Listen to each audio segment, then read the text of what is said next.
we're talking about rosé. Thank you for being here at Barbuda with us. Pleasure. So let's start with the basics. What is a rosé and how is it made? Because I think a lot of people, you know, they know red, they know white and where it comes from, but where do rosés come from? Well, rosé has been around for literally thousands of years, but it's become a really big trend in the last 5 years or so. It's very hard to judge what a rosé is going to taste like just by looking at the colour. But generally speaking, rosés from the New World are generally a little bit sweeter.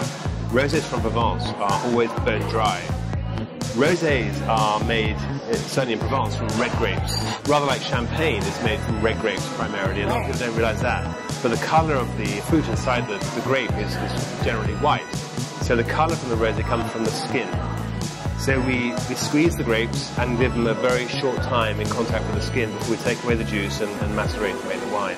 And so for someone who's maybe not as familiar with the winemaking process, if you're making a red wine versus a rosé, how long does it sit, how long does it macerate to give it that lovely color, and how does that production affect the flavor of the wine? That's a very good question. Actually, the contact, the time that the juice spends in contact with skins obviously gives it the colour, but also it gives it the tannin. But one of the reasons why I think rosé has become so popular is because it's got, in essence, a white wine structure with red wine flavours. So we usually leave the skin in contact with the juice for about 6 to 12 hours, sometimes a little bit more depending on what we're trying to achieve. And that's what gives us this wonderful complexity and sort of combination of the best of both worlds, red and white. And so when, obviously, by looking at a rosé, like at any wine, you wouldn't be able to know quite what it's going to taste like. And rosés sort of run the gamut. But what are the different types of rosés that people can encounter? And how do people know when they're ordering sort of what qualities to look for in a rosé?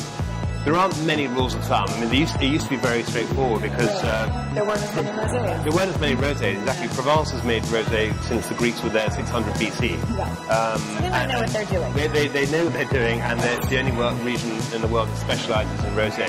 But now it's become trendy. Every wine region in the world is making a rosé. I mean, including, I saw one from Lebanon in a wine store the other day. So everyone's doing it, actually, because it's the winemakers get their cash in more quickly as well because you don't have to age a red wine. But basically the big difference is that it's the maceration, the time in contact with the skin, so it gives it the flavours. But you can't tell from the colour of the wine whether or not it's going to be sweet or dry. And for example, a Provence rosé typically will be 2 grams of sugar per litre or less, whereas a white Zinfandel, for example, or a blush wine is more likely to be around 20 grams. So kind of 10 grams, sort of 10 times sweeter than a Provence rosé. But you get dark rosés from Tavel in the southern Rhone, you can get darker rosés from Spain and from Chile, and they all have different degrees of sugar and intensity and fruit flavour. So the best thing is to ask the waiter, because even a wine expert can't tell what it's going to taste like by looking at the colour. Right. And so let's talk about, you know, when you're ordering rosé and you're looking at on a menu, what are some sort of buzzwords you should look for, areas that you should look for? Obviously, Provence is a popular area for rosé. What are some of the other areas that people should look for rosé? Well, I'm a big fan of old world rosés. So for me, the big wine regions to look for are obviously Provence and Sancerre. There's some very good rosés coming out of the Languedoc in southwest France. There's an awful lot of really good Pinot Noir rosé around now. It's incredible how much of a crowd pleaser it is. It's a real lifestyle wine. Yeah. And that's really why it's going to take off. And I will say one really dull statistic of the day, if I can give one. What statistic of the day? Is you know, the French, as you know, crazy about wine, crazy about food. Nearly 1 in 3 bottles of wine consumed in France is rosé. It's nearly 30% rosé, 17% white wine.